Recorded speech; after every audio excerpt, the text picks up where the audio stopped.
अस्सलाम वालेकुम नाज़रीन, आपके लिए व्लॉग तैयार करना पड़ा। ईद अपनी जगह है, लेकिन आपके लिए व्लॉग जो मौजूदा हालात हैं उसको ज़रूर बताना होता है, क्योंकि आप लोग उसका रिस्पांस कर रहे होते हैं, देख रहे होते हैं, आपको इंतज़ार भी होता है। बहुत सारे लोग व्हाट्सएप पे मैसेज कर देते हैं, बहुत से लोग फ़ोन कर देते हैं। 12 तो आज के व्लॉग में दो अहम बातें और दोनों बहुत अहम मैसेज है। एक तो मैं इमरान खान की इस बात को कहता हूँ, बिल्कुल सही कह रहे हैं, सच बोल रहे हैं। पहली दफ़ा इमरान खान साहब की कोई बात मेरी खोपड़ी में आई है कि वो सही बोल रहे हैं, लेकिन वजाहत मैं ज़रूर करूँगा उसकी। इमरान खान ने जो कहा है वो तो सच है कि चंद माफिया के लोग इस मुल्क को यरगमाल बनाने की कोशिश कर रहे हैं। क्या कहा है उन्होंने कि चंद माफिया के लोग, चंद जिनकी तादाद बहुत कम है, वो माफिया के लोग इस मुल्क को यरगमाल बनाने की कोशिश कर रहे हैं। तो उसकी वजाहत ज़रूरी है, मैं वजाहत कर देता हूँ। और वजाहत में अगर कोई खान साहब आकर बात करना चाहें तो आइए खान साहब, हम बात कर लेते हैं। देखिए, बज़ाहिर इस वक्त जो सिचुएशन है वो ये है कि जमा पार्क में चंद सौ, चंद हज़ार लोग 3 रुकनी बेंच की सहूलतकारी से इस वक्त मुकम्मल तौर पर पाकिस्तान के आइन को, पाकिस्तान के कानून को, पाकिस्तान की हुकूमत को, हुकूमती इदारों को, रियासत को, रियासती इदारों को, फ़ौज को, इलेक्शन कमीशन को और पार्लियामेंट को यरगमाल बनाना चाहते हैं। क्लियर?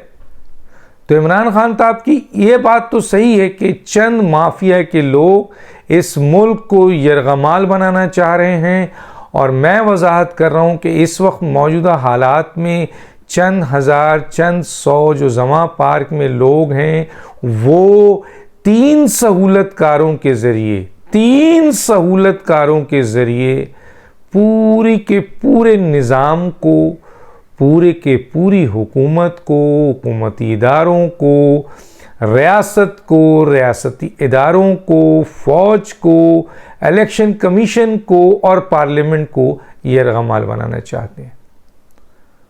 वजाहत हो गई। क्या ऐसा नहीं है? आप देख लें, आप मुसलसल देख लीजिए कि पार्लियामेंट कहाँ खड़ी है, इलेक्शन कमीशन कहाँ खड़ा है, रियासत कहाँ खड़ी है, रियासती इदारे कहाँ खड़े हैं, फ़ौज कहाँ खड़ी है, हुकूमती इदारे कहाँ खड़े हैं, हुकूमत कहाँ खड़े हैं, और आइन और कानून क्या कहता है। और इधर ये चंद हज़ार जमा पार्क के लोग और 3 सहूलतकार ने पूरा का पूरा निज़ाम पे कब्ज़ा करने की कोशिश की जा रही है। तो ये तो एक बहुत अहम मैसेज था जो मैंने आप तक पहुंचा दिया। दूसरा, मौलाना फजल रहमान साहब का मैसेज बहुत इंपॉर्टेंट है, जो उन्होंने अभी पिछले दिनों 2 टोक प्रेस कॉन्फ्रेंस की है और गैरत दिलाई है इस हुकूमत को भी, इन इत्तेहादियों में बुज़दिल लोगों को भी। किसी जगह उन्होंने बड़ी अच्छी बात की, माफ़ी चाहता हूँ। एक तो उन्होंने कहा, वाज़ेह तौर पर उन्होंने 3 रुकनी बेंच को, जो सुप्रीम कोर्ट के है, उसको वाज़ेह तौर पर समझा दिया है, बता दिया है कि हम आपको मानते ही नहीं है, पार्लियामेंट आपको मानती नहीं है, तो आप हमें बुलाएंगे, और आप पंचायत क्यों लगा रहे हैं, आप तो अदालत हैं, और अगर आप ये जोम है आपको कि आप बहुत कुछ कर जाएंगे तो फिर ठीक है। मौलाना साहब ने कहा, कर लें आप। ईद के बाद जब मैं अवामी समुंदर के साथ निकलूँगा तो लग पता जाएगा। मौलाना फजल रहमान के लिए अवामी समुंदर निकालना कोई बड़ी बात नहीं है। अकेले उन्होंने, ये इत्तेहादी जमात नहीं थी, अगर उस वक्त ये इत्तेहादी जमात होती तो इमरान की हुकूमत ज़मीं बोस हो चुकी थी, लेकिन इत्तेहादी जमातों ने उस वक्त भी मसलहत दिखाई, PMLN ने, पीपल्स पार्टी ने, याद रखिएगा। सिर्फ मौलाना फजल रहमान थे जो निकले थे और समुंदर लेके निकले, और फिर इस्लामाबाद को तकरीबन उन्होंने कवर कर लिया था, और फिर किसी वजह से किसी वजह के किसी शख्स ने उनको गारंटी दी, किसी शख्स ने उनको एहसास ये बात की गारंटी दी कि जिस मकसद से आप निकले हैं इंशाअल्लाह वो मकसद जल्द हो जाएगा।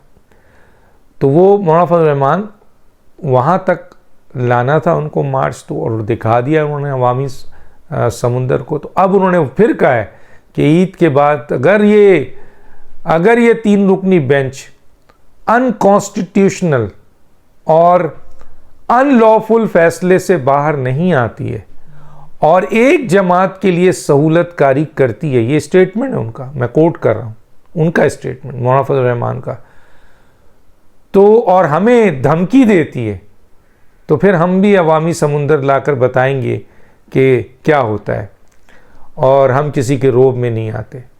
ये तो वो कह चुके थे।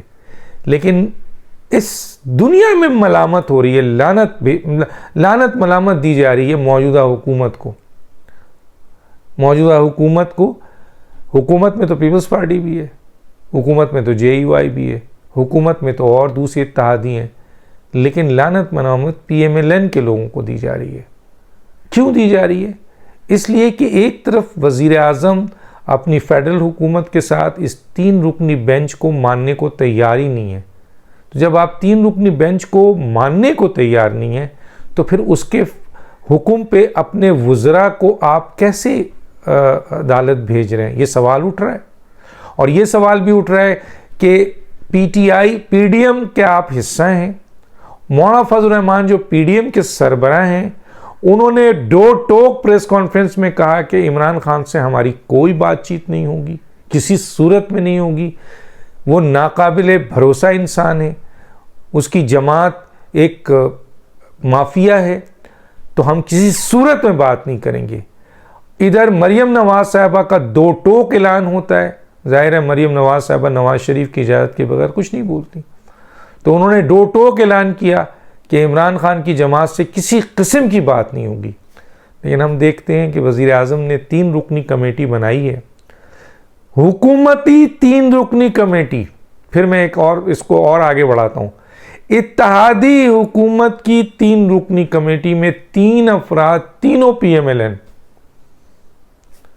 कहाँ हम सुन रहे थे कि जी बिलावल भुट्टो मौलाना फजल रहमान को मनाने जा रहे हैं कि जी बात कर लेते हैं PTI से, और कहाँ मौलाना फजल रहमान के सख्त मौक़िफ़ के बाद बिलावल ने भी अपने आप को विड्रॉ कर लिया।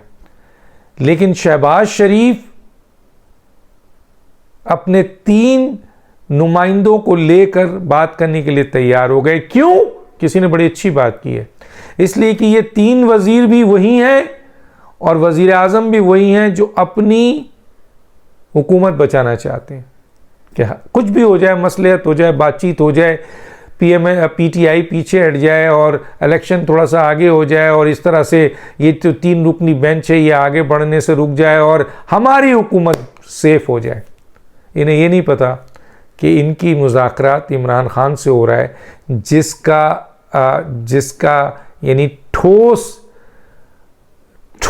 बुनियादों पर यह बात साबित हो चुकी है कि वो किसी एग्रीमेंट को या किसी पासदारी को, ज़बान की तो बहुत दूर की बात है, रिटर्न एग्रीमेंट को वो 2 सेकंड के अंदर उठा के डस्टबिन में फेंक देते हैं। और सिर्फ आपके नहीं, इंटरनेशनल एग्रीमेंट।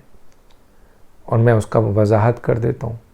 एक एग्रीमेंट हुआ था जब सऊदी अरब में से ये गए थे और फिर वापस जब ईरान और मलेशिया से मिले तो एक ग्रुप बना रहे थे मुस्लिम उम्मा का, जैसे OIC है, और इनिशिएटिव यही थे।